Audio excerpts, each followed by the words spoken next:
Hello, good evening, wherever you may be watching. This is episode 6 of the Just Like Brothers podcast. I'm your co-host, Laika Abibi, and alongside me is... Kai Jones, WJG Sports. That's what we are on right now, of course. Laika, you were going to bring us into our first topic. This is our big football preview show. Football! We're going to tell you who's going to win these conferences. We're probably going to be wrong, but you know what? Let's get the debate started. Which conference we started first? Well, before we start, yes, you can watch us be wrong on our YouTube channel. Subscribe. Yeah, of course. But we will begin our mega football preview of Eastern North Carolina with the Eastern Carolina 2A Conference. Kai, it's going to be competitive. The show, you already know. Yes, absolutely. Yes, the Eastern Carolina 2A Conference was so competitive last year.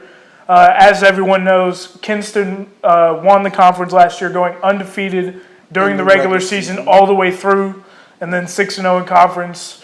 But they did have some close calls along the way. Definitely. It was competitive throughout the entire conference. Right. But that was last year. We're now in 2019. Mm-hmm. So, Kai, how do you think the Eastern Carolina 2A Conference is going to shake out this year? How we're going to do it is we're just going to tell you our winners and kind of what order we think it'll kind of go in. Yes. My winner is going to be Aiden Grifton. I think Aiden Grifton goes 5-1 in the conference.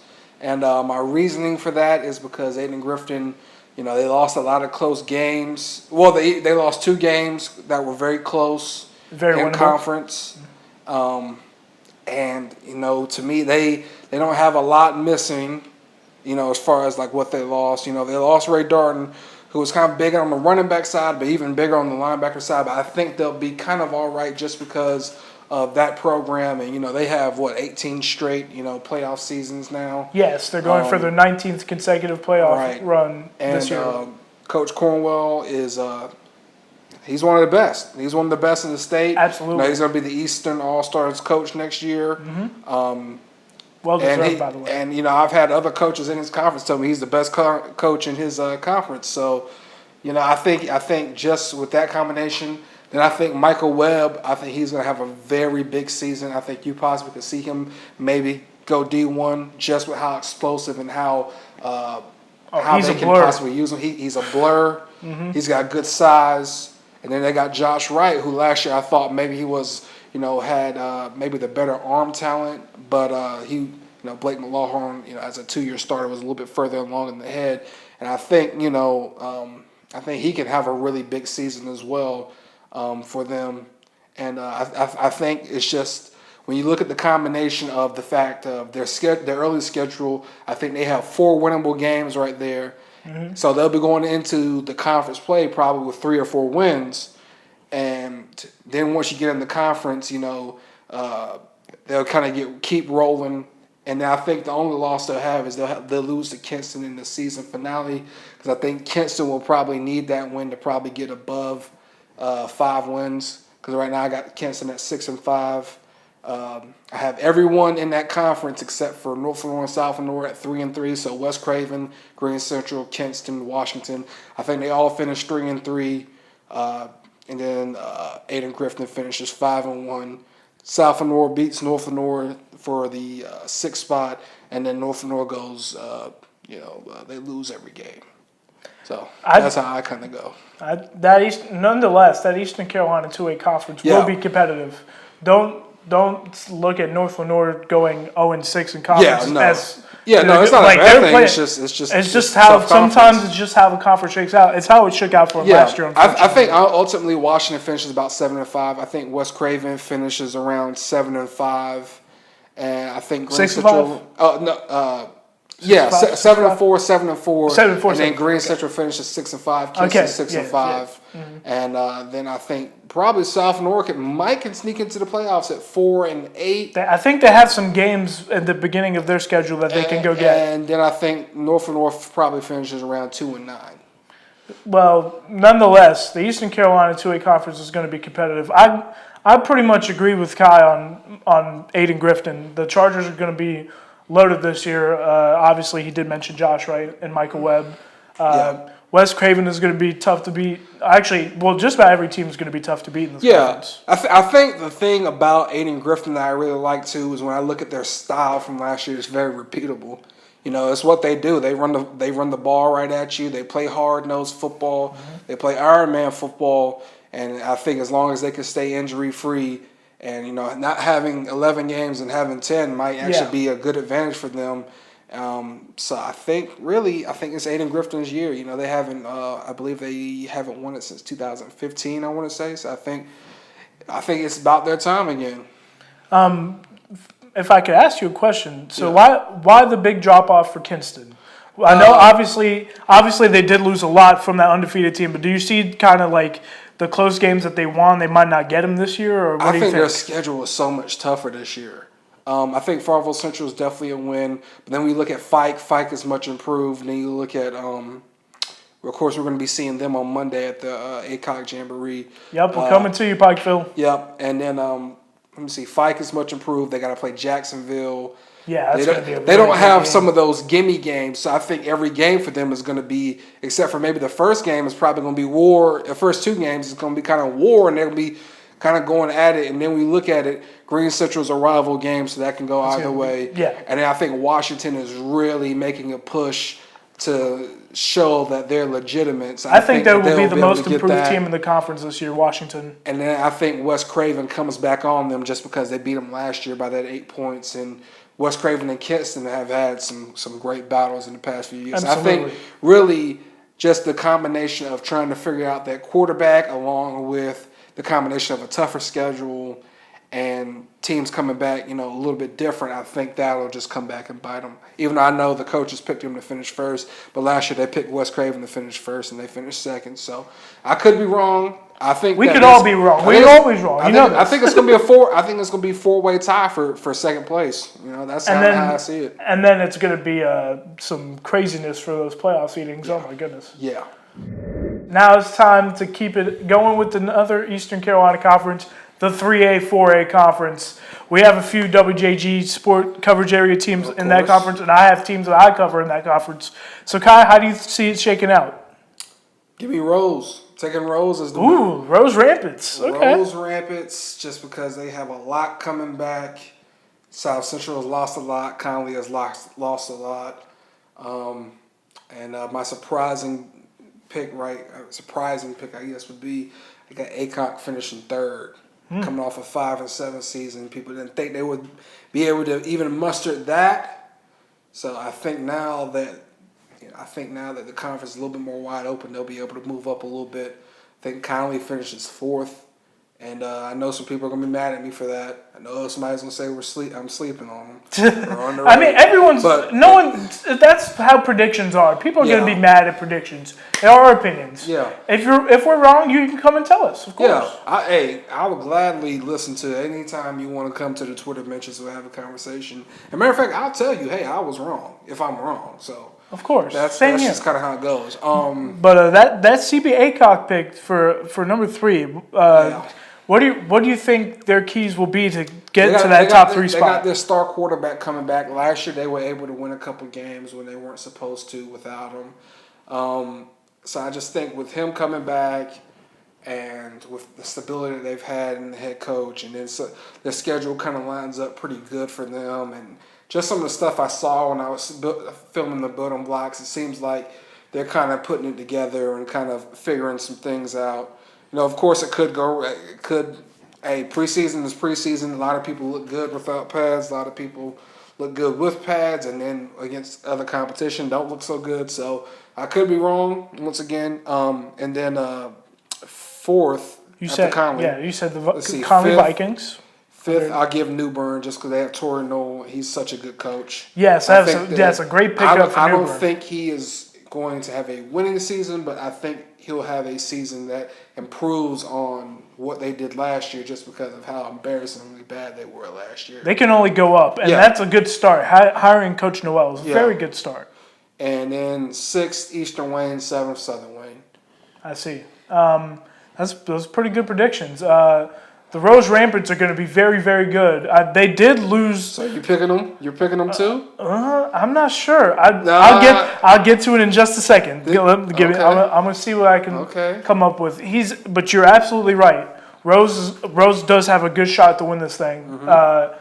I don't want to sound like I'm biased because I covered those Pitt County schools, but yes, South Central did lose Jeremy Lewis, who's now at East Carolina, Kel Gibbs, who's at Barton, Miles White, a few. Come on, big. Stop Sidney beating Williams. Around it. Let's go, buddy. Conley losing C.J. Johnson to ECU and some others. Okay. I think I'm gonna go. I'm gonna stick with South Central. I think I'm gonna go with South Central. Okay. That's fine. But at South Central, it was a very thin margin by how they won last year. Obviously there's that really big controversial game at Conley. They won by 1 to win the conference championship. Right. They beat Rose by 2. Can Rose win it? Yes. Conley will have a good shot at it. CB Aycock is going to be very, very good this year. They actually beat Conley at the Beast of the East 7-on-7s when I saw them. Of course, 7-on-7. But yes, that's a different time. That was a long time ago. We're getting to the pads. We're getting to the good stuff. Yeah. But I'm going to go with the Falcons. I think the Falcons will find a way to repeat. The Falcons of South Central. All right. Second place? Rose. I'll go with Rose. Second. Conley? Conley third. Conley third. And then Aycock fourth. And then Newbern. And then from there we're the same. Yeah. Gotcha. Hey.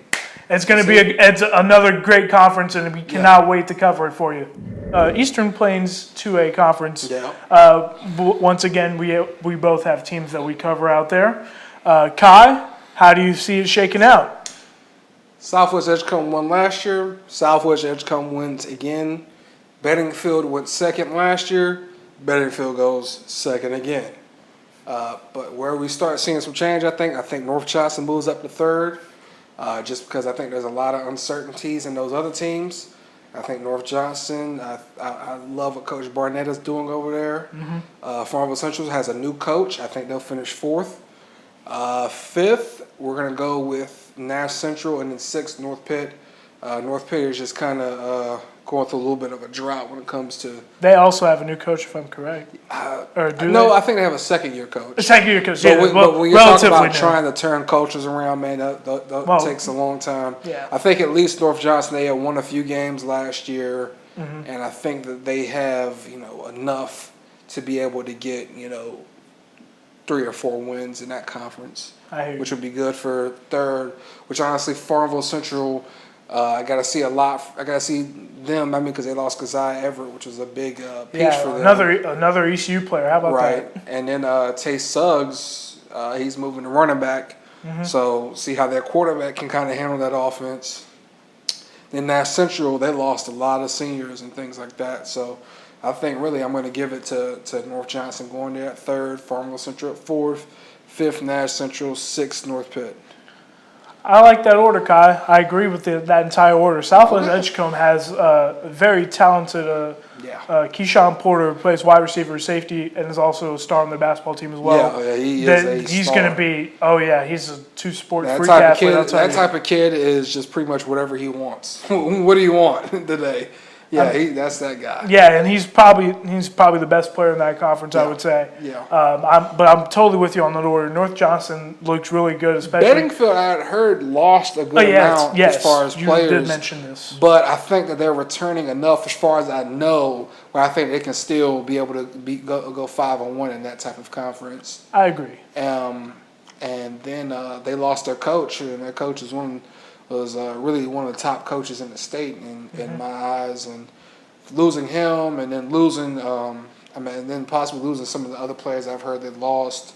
I think that it'll be kind of a step back for them. I don't think they'll be going 9-3 again this year, but I think they'll still have a good enough season to finish second and get into the playoffs. I think that Eastern Plains Conference is going to be flying under the radar. But those top teams, Southwest Edgecombe could do some damage. They're playing a very good schedule, and Farmville Central is going to be playing a lot of teams locally that I cover. To start the year, they're gonna be some games where they can go get that game, but they're playing a lot of hard hitters. It's gonna be a challenge for them. But I think under their new head coach, they're gonna have a much improved season, in my opinion. The Coastal Plains 1A Conference. Obviously, we both know who the favorite is in that conference. We'll get to that in just a second. Yeah, but Kai, you know what? we're just gonna talk start about the favorite yet. We'll talk about everyone else. We'll see. And I'll give you a hint. We'll come back. We'll come back to the favorite. We'll come back to it. Okay. All right. So Coastal Plains 1A. Kai, go. Who finishes second to you? Good question. I think it's going to be Riverside. Riverside's got a really good roster coming back. Yeah. Very well coached team out there in Williamston, and I think they're going to find a way to get that number 2 seed out of the conference. I think they're going to give some teams in the playoffs a little bit of problems. Yeah, I mean they're going to be battle tested for sure because they got a certain team. We'll get to it in just a second, Kai. Come on. We'll come back to them. Okay, but Pamlico County, obviously, finishes third. Mm-hmm. Fourth, we go. South Creek? Yeah, South Creek. They did lose 10 seniors, but I think they'll be competitive again. I think they'll be fine. But it's just the fact that you got to replace a lot. Now, this next prediction is going to be kind of and these last few are going to be kind of tough for people who love the Anchor Bowl, South Side and North Side. Who do you think is going to finish these last 2 spots? South Side, North Side, Jones Senior. That's how it finishes. Okay, yeah. Interesting. That's a pretty good order. We have that unnamed team that we're going to talk about in just a second. First, Riverside second. I like that. Pamlico County third. I like that. South Creek fourth. I like that. South Side and North Side played a close game last year. South Side beat them twice. Once in the regular season in the Anchor Bowl, and then the rematch in the playoffs. They blew them out of the water. So I think South Side does finish fifth. And between North Side and Jones Senior, maybe it's a little bit of sentiment on my part, but it's a little bit of a hope pick. But I think Jones Senior can pull out one conference win and go over North Side for that 6th spot. They do have some games where they can win. Yes, their numbers are a little bit down, as seen in various reports from our friend Junior Smith III at News News. I think that they can find a way to win one conference game and maybe even one non-conference game. They start with Lejeune at the beginning of the year. They are on a bit of a losing streak. I think it's 22 consecutive games they've lost. So I think it ends early, and I think they can get one conference win and go over North Side. Okay. Now, of course, the favorite and I think we kind of gave you two-time defending 1AA state champions, Tarboro Vikings. The Tarboro T. The T. They will once again win again, and will probably be looking at another state title. Because Tarboro being in the 1AA is kind of unfair because they are one of the best teams in the state, regardless of classification. Absolutely. I think if you put them up against some 4A schools, a lot of them, even playoff 4A schools, it would be a competition. Jeff Craddock and everybody down there in Tarboro, like North Johnson told me, it's in the water. Bring me back some of that Edgecombe water when you go down, if you ever go down there, and let's put some in Kinley. But yeah, they breed success, they breed excellence. That is one of those programs that if you ever talk to Coach Craddock, you know exactly why they have been as successful as they have. They work so hard out there.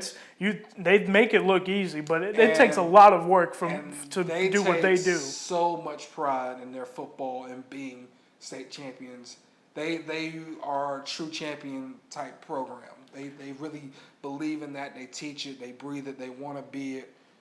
That's just who they are, and you gotta admire teams like that. So yeah, until we see otherwise, why go against what has been the standard of that conference? The Tarboro Vikings, the Tarboro T. It's just what they do. It's just what they do. If I'm wrong about this one, we're just gonna have to. Yeah, I'm all right with that. Definitely, for sure. Carolina 1A Conference. 2 really big rivals that you cover out there, Kai. How do you see that conference playing out, and who do you have winning it this year? Well, the last game of the season, Princeton versus Rosewood. Oh, man, that rivalry again. Princeton. Mm-hmm. So I think honestly that will be the decider. Whoever wins that game will probably win the conference. And I'm going to give it to Princeton. Princeton's got a lot coming back. Rosewood has some holes to fill. I'm going to give it to Princeton also just because it's their senior night. And Princeton versus Rosewood, it's always a dogfight. I don't mean to say that as in, the Bulldogs or whatever. No pun intended. Yeah, no pun intended or anything like that. It's still a good one. Yeah, it's always one of those big rivalry games where anything can happen, and Absolutely. both sides play much harder just because of they're right down the street. Like literally, it's 6 miles apart. Like it's cross county, but they're literally like a 10-minute drive, right? Like 10, 15 yeah, minute like one time I went to Princeton by accident because I thought it said it was at Princeton for a basketball game, and then I got to Rosewood in like 10 minutes. So it's literally just they're the county dividing teams. It's a big rivalry, and I think it'll decide whoever wins the 1A Carolina Conference. And you have the Bulldogs. I have the Bulldogs. I have Rosewood finishing second. Then got North Duplin finishing third, just because they've won. I mean they've been to a state title game in the past few years. They got a lot coming back from last year's team, who was 5-6, I believe. Mm-hmm. And then also Hobson fourth, just because they got a lot coming back too off another 5-win team. Lakewood lost a lot, so I'm going to give them fifth. And then Union, I'm going to have them finishing last, just because last year 2-9. Normally you don't see too often where teams go from 2-9 to third or fourth in their conference, or even first or second. So. Princeton is one of those teams that is going to be fighting for a chance at Tarboro in the playoffs. Yeah, that's pretty much what it comes down to in 1AA. Well, you never know. They could, with numbers, you could be 1A or 1AA, and all the way up, and That's so on true. and so on. But That's true. yes, if they were, yes, I think they could see Tarboro in a regional final. Maybe they have a whole bunch of. I've heard a lot of people outside the community just talking about how Princeton could be one of those teams that'll get a shot at Tarboro in the playoffs. And Rosewood. Rosewood. Of course, if there's any team that could I think it could possibly be them, just because they play kind of a similar style, and Travis Gaster, what he has built over there is it's a very good culture. They love each other. They worship Christ a lot, and they help people, and they play hard smash mouth football. Mm-hmm. When I went there for their Building Blocks episode that comes out in just a few days. Shameless plug. Yep, shameless plug. That's what we're all about here. They actually made me do a squat on my way out. Oh my goodness! I need to see that on video. Please tell me it's on video. I didn't get it, so I don't know. One of the Princeton kids, I've been trying to figure out if there was video or a photo or something, because it was very badly formed. I put it on my neck, and my neck has been hurting ever since. When I should have put it on my shoulders, and well, nonetheless. Normally I lift weights with my dad, so I don't really, we don't really normally. I don't do too much of the actual setting stuff up for myself. But nonetheless, Princeton is going to be tough to beat. Princeton is one of those teams that I've heard a lot of good things about, and then seeing them in practice. Rosewood, I think, like I said, they just got holes to fill. Princeton does, of course, too. They don't have Lamar Wilkins, but I think sometimes they have most of their offensive line coming back. So if you got a good offensive line coming back, I feel like you can find a running back a lot easier. I mean, even in the NFL, that's kind of how it is. Hey, we got a good offensive line. We'll plug anybody back there, running back who's got speed and can find a hole. So I think that'll help them out a lot. Rosewood obviously is still going to be a contender in that small East Regional finalist last year. East Regional finalist in 1A in that small 1A. And I think that they can kind of come back to some of that success. Of course, with Pamlico County out, that kind of, to me, in my mind, I don't think Pamlico County is going to be as good, just without Lamont Murray and Torrey Noel. Of course, they did still have Savon Tutt, who's very good. Yes, they're going to find the Hurricanes are going to find a way. But anyway, I think that the 1A Carolina Conference is going to have a lot to say in these 1A playoffs. Absolutely, I agree with you. Just because it's a really good conference. And we'll obviously see how it shakes out. Do you have any exceptions with my list? Do you want to change anything? I'm with it, man. Okay. I think Princeton and Rosewood's going to come down. Same thing. I'm with you. It's going to come down to that senior night game in Princeton. I hope to hopefully make a Princeton Rosewood game of any sort throughout the year, because you told me a lot of great things about the rivalry, and I kind of see it through social media. It's crazy. It's nuts. But yeah, I'm with you on the Bulldogs taking the Carolina 1A. The way I would describe the Princeton and Rosewood rivalry is it's like those two cousins who always compete against each other. They're still family, so there's certain limits they weren't pushed. They're like, we're cool, but when we're on this gridiron, we're coming for you. Yeah, but when it's time on Thanksgiving and Uncle is playing the flag football quarterback, hey, I gotta win this matchup. It's like it's bragging rights on the field, all love off the field, right? I'd say for the most part, yeah. Go to some private schools. I cover Wayne Christian. You, of course, cover Pungo Christian, Terracea. No, Terracea doesn't have a football team. Oh, excuse me. Sorry. Pungo, John Paul II, who's new 8-man football program, Right. Arundel Parrott, and Bethel Christian. Bethel Christian, yes, thank you. Yeah, so for me, really Wayne Christian, they're trying to bring back football to that school, after having a year of vacancy, but now they're back. It'll be interesting to see how they kind of respond after a year of taking off. We'll see, obviously the big story among private schools and between the two of us is Bethel Christian returning all but their best player, Cody Dunk, but Quan Hamilton may be a suitable replacement, and they're returning everybody, and I think that they are the favorite for the state championship. I think you could say that. Obviously, Northeast/Hobgood Academy will have a lot to say. We'll try to defend their title. If you recall, Bethel Christian had a 20-0 lead against them at their place and managed to lose the game. It was really sad, and it hurt everybody on the squad. So they're going to be back with a vengeance. When it comes to 8-man football, though, let's be real here. Unless it's like a 5-touchdown lead, the game is not over. Yes. So if you're ever at an 8-man game and someone's down like 28-0, you might as well. You should stay. The game is still going on. It's. You can get that. You can get those points back like this. Yeah, because literally 8-man, all it takes, find a seam, you're gone. And then stop, find a seam, you're gone. Yes. Stop. Stop a score. It can happen like that. It can literally happen. But you have to have a defense that can get stops and get timely stops. If you don't have a good defense on 8-man football, though, it's really good luck, because basically you're going to be trying to win 76 to 70 every day. And trust me, we've seen a lot of games like that over the last year. But yes, Bethel Christian should be considered one of the favorites to win their division state championship.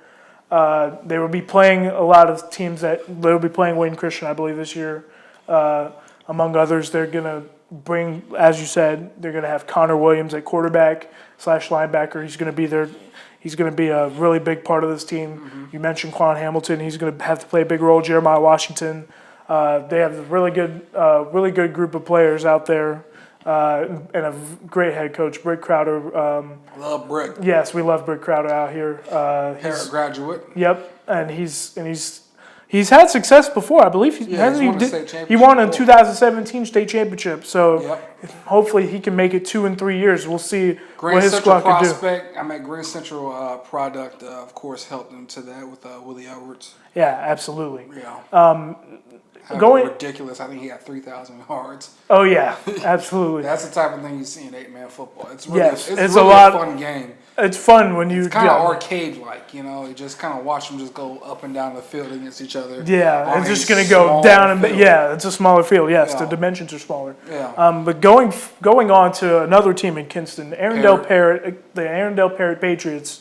They're losing a lot of key pieces from their team last year. Their quarterback, Zach Vendemia, has graduated, but they do have Reynolds Behringer as a replacement, who's very capable of playing. Yeah. When Vendemia went down with injury, he came in and did very well.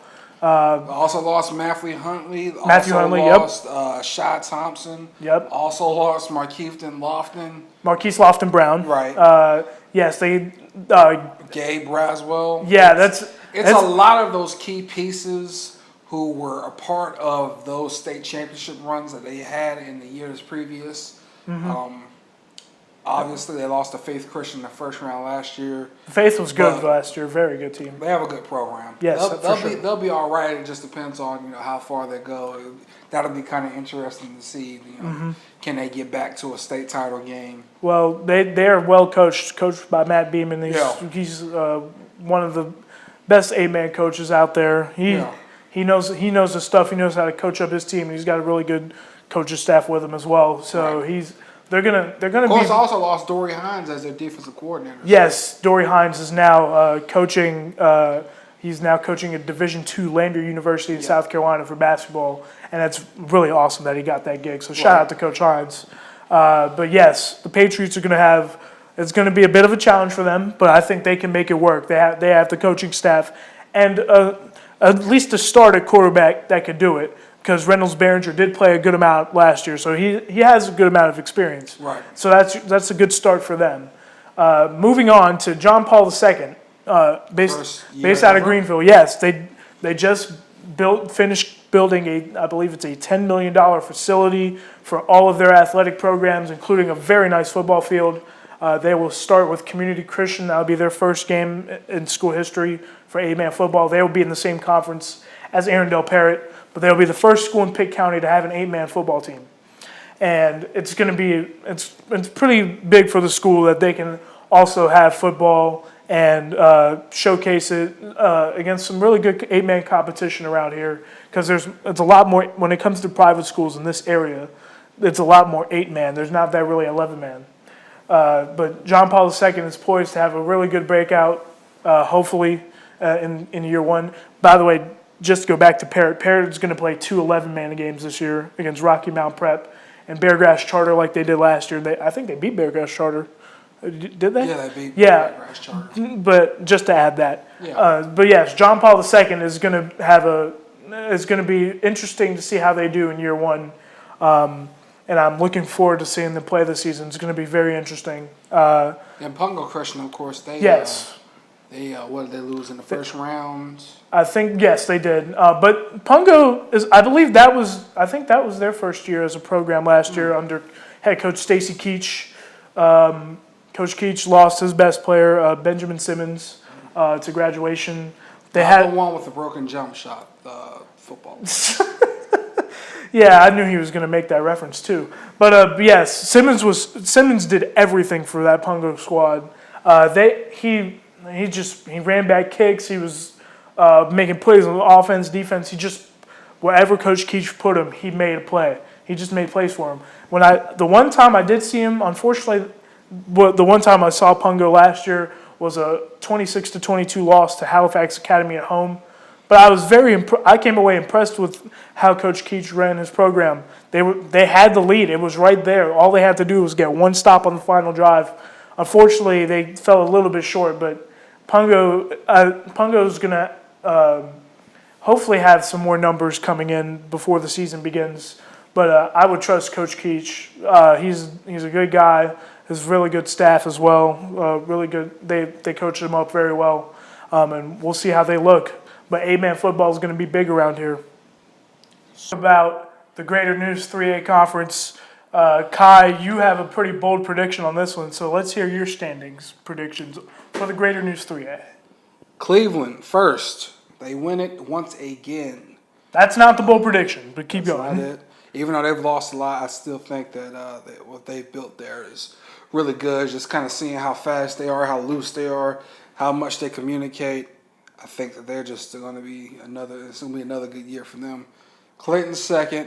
They've lost a good amount of players, but I think they have enough. Plus, what they've added will be enough for them to kind of get in that second place. Bold prediction right here. Third place, I'm going Smithfield Selma. Ooh. What was the stat that we just looked up? Well, right before we began the segment, I looked up their records since 2010. Smithfield-Selma has 7 wins and 92 losses since 2010.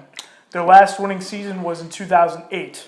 And you have them winning. You have them going third in the conference. You saw them on one of your Building Blocks episodes. Right. What do you like so much about the 2019 Smithfield-Selma squad? Speed, attitude, and I think that Coach Parrish they have a lot of really smart football minds. Like every time I've talked to people about Smithfield-Selma, one of the things I hear automatically is they have a bunch of good football minds in that room. So whenever you have those good football minds in your room, and then you add in the fact of they have a lot of speed, they have a lot of strength now compared to where they were. Now they can match up physically with teams. So now it's just all about mentally. One of the things I think that they're going to have to do is learn how to win. I think they're going to be in some close games this year. Mm-hmm. I agree. But when I look at their schedule, I mean, I could easily see 6 wins. I could easily see them going 6-0 in their non-conference, and then. I could see them giving either Cleveland or Clayton a really good challenge, and mostly I say Clayton just because I know Smithfield-Selma and Clayton have a little bit of a rivalry. It's not really a rivalry per se, but I think most of those bigger schools in Johnson County, they want to beat Clayton. Clayton is kind of that team where they're kind of been like a standard program of football. They are the Lakers of Johnson County, where everyone just wants to beat them just because the name is Clayton. And they know that the program has been good for a while. Yeah, and they have when you look at most of the great athletes that come from Johnson County, a lot of them went to Clayton or either South or Princeton. Some of those older, more traditional schools, basically. But I think Smithfield-Selma, just what they're building, I know how much Coach Parrish has sacrificed as far as, time and energy into that program. I think he's finally going to start seeing the returns on that. Mm-hmm. And I know some South Johnson fans may feel a little offended, but just with how much they lost a lot of their key contributors from last year. So I think Smithfield-Selma ultimately gets that one win over them. That will be enough for them to win the conference, with South finishing 4th there, winning two of the conference games. And then I'm going to go East Wake 5th, West Johnson 6th. That's a pretty good order. Yeah. Obviously, that Smithfield-Selma pick is pretty bold considering that stat I mentioned at the beginning. They're coming off of back-to-back 1-10 seasons. Right. But you saw them, like I mentioned, they were part of the Building Block series, which you can catch on YouTube, by the way. Yeah. Another shameless plug. But they look like they want to rewrite the script of the football program that's been kind of hanging over their head the last 2 years. Those kids know that 7 and 96, 7 and 92. They might not know the actual number, but they know they just haven't won that many games. They know the stigma of what's around that program, and they want to be the ones to change it. And that would be such a great story if they come out. And then Coach Parrish, he also wants to change that too. He doesn't. Absolutely. He could have jumped on to some other schools. Just because the job that he's done has been fantastic. Really, Absolutely. Just because even if they go 0-11 this year. He's cleaned up that program to where you can be proud of it because the kids are good kids, No, absolutely. Yeah, this is not... Before there was a lot of other things in there, very high character kids. Yeah, now it's high character kids. So even if they go 0-11 or whatever, Coach Parrish considers it the win just because of how much he's cleaned up that program and how much he's helping these young men better themselves. And at the end of the day, that's what high school athletics is all about. It's not about the wins or losses. It's about becoming better people, men and women. Right. Wins and losses are cool, but like in high school sports, yes, it's about becoming better as a person, just like becoming better as an athlete. It's just as much. It's actually even way more important. Right. I'm with you. And I like football is one of those great sports that really helps build character. Yes, it does. And Coach Parrish is no nonsense. Not allowing people to do whatever they want and then be able to still play football. I think has really made people in that community really be proud of them. And I think what they can continue to do, I think this year they'll finally put some wins next to being the good character kids. Yeah, that's the next step. Absolutely. So be on the lookout. Greater News 3A is going to be pretty competitive, especially at the top of those with Cleveland and Clayton. And you never know. Smithfield Summer could really bring it this year. But all the other teams, they're going to be competitive. So, be on the lookout for them. Home stretch of our football preview show. Last two conferences, we're going to start with first. What is it? The East Central 2A. Yeah. East Central 2A. That's where we're going to go. Goldsboro's conference. They are in one of the toughest football conferences in the entire state. They have Wallace Rose Hill, of course, who was a state champion team just 2 years ago. They won 3 straight East from Duplin, who was also a state championship runner-up.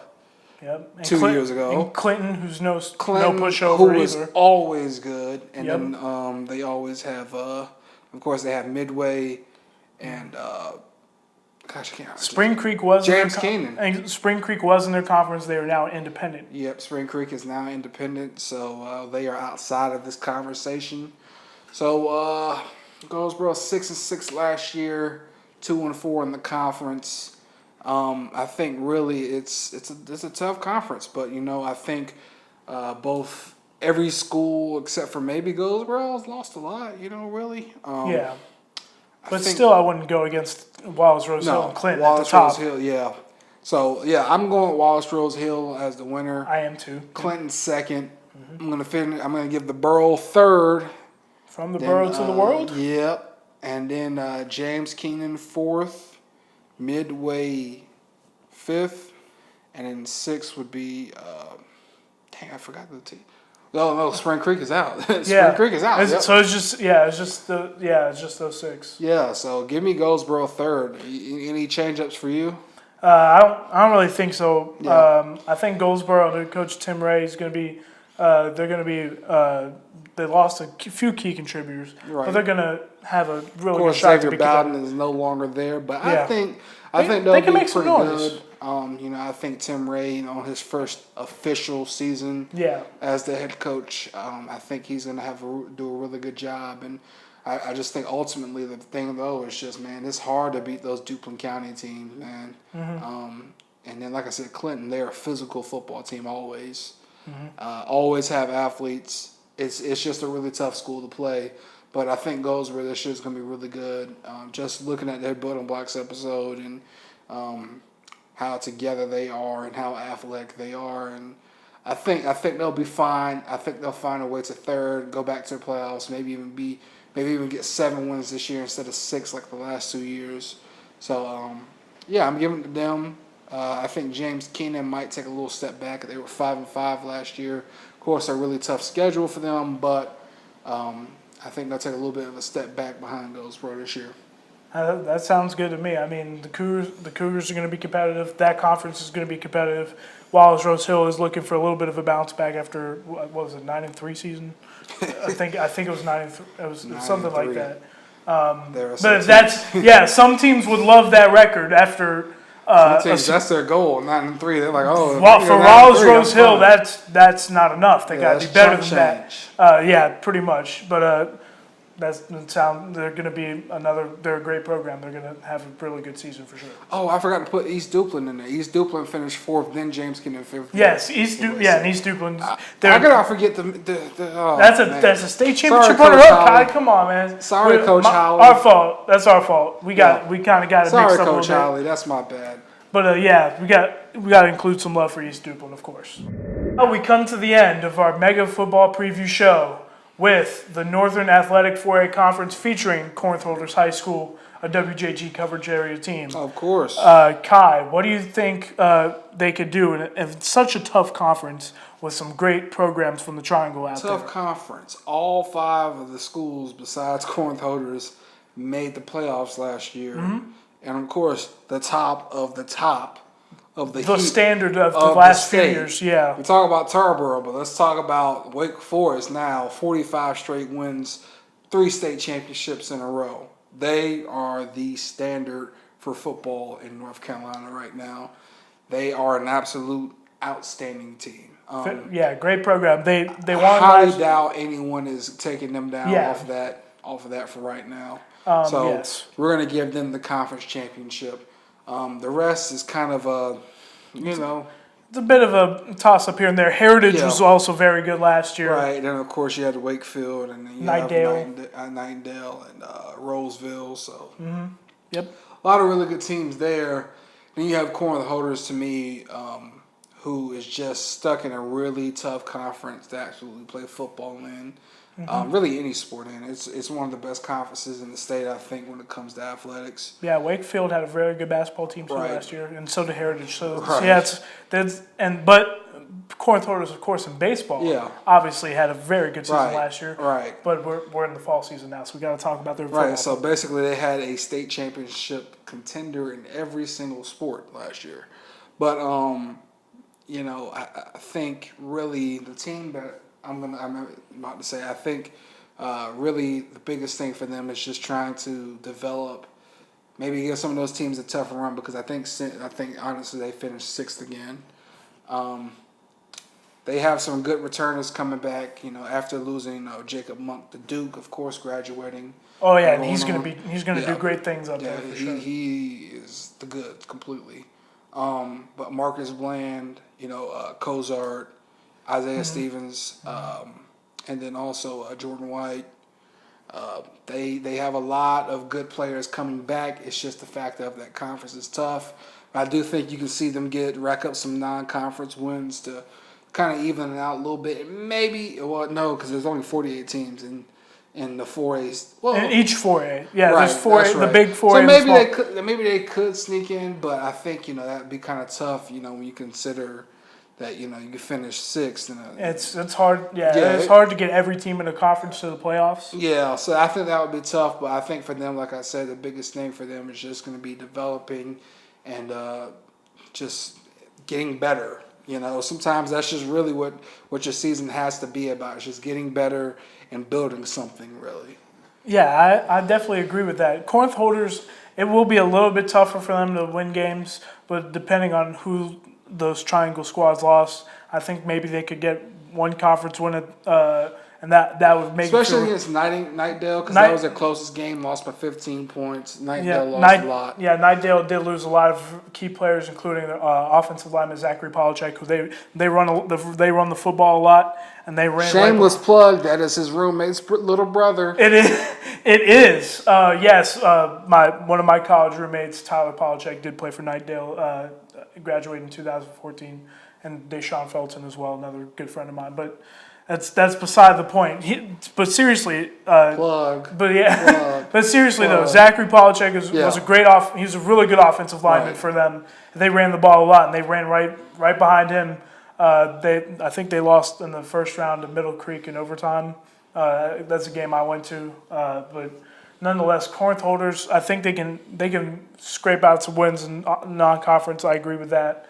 If they can sneak one conference win, that maybe they could get 3 or 4 again, because they went 3-8 last year despite playing in a tough conference, which is really good. Yeah. So they did well in their non-conference game. 3-3, that's not bad. If they can do really good, if they could go maybe 4-2 in non-conference play, they'll have a shot at maybe a postseason berth. But you'll never know. Yeah, they just have to do their best, and they're gonna play with a lot of effort and toughness for sure. All right, it's come down to our final portion of the show, our goodbyes. Leica, what's on your mind? I think we pretty much knocked it out of the park today. Football. Yeah, we got you a football preview show. Lot of pigskin. A lot of pigskin, a lot of predictions, a lot of opinions, a lot of bold stuff, a lot of hot takes, I guess. Yeah, we're going to start some dialogues, I do believe. Yeah, we're going to have some. I'm sure there's going to be people happy about our predictions, people not so happy about them. Nonetheless, sure, a lot of slept on and underrated. Yeah, everyone slept on in this part of the year. But nonetheless, we hope you enjoyed our show today. We can't wait for football season to start. We're going to get to some jamborees. We're going to be at CBA Cock tomorrow. Right, CBA Cock tomorrow. I think we're going to be at Smithfield Selma this week as well. For the Muddy Waters Classic, the first annual, sponsored by Zaxby's. Hopefully I can get me a chicken tender. I'm feeling Zaxby's right now, even though it's about to close probably. Since we're recording this, it's about 9 o'clock. Local, at night on Sunday. So yeah, so But nonetheless, thank you again for watching. Thank you again for watching. Of course, Yep. if you want to catch up on some more football, we have building blocks on 8 teams. Well, I think by the time this comes out, there'll be 6 teams. And of course, we'll have a clip from Princeton. Princeton and Cleveland will be next after Rosewood. Cleveland will finish it out as the team that finished the best in the WJG area last year. It's been very exciting to finish this up.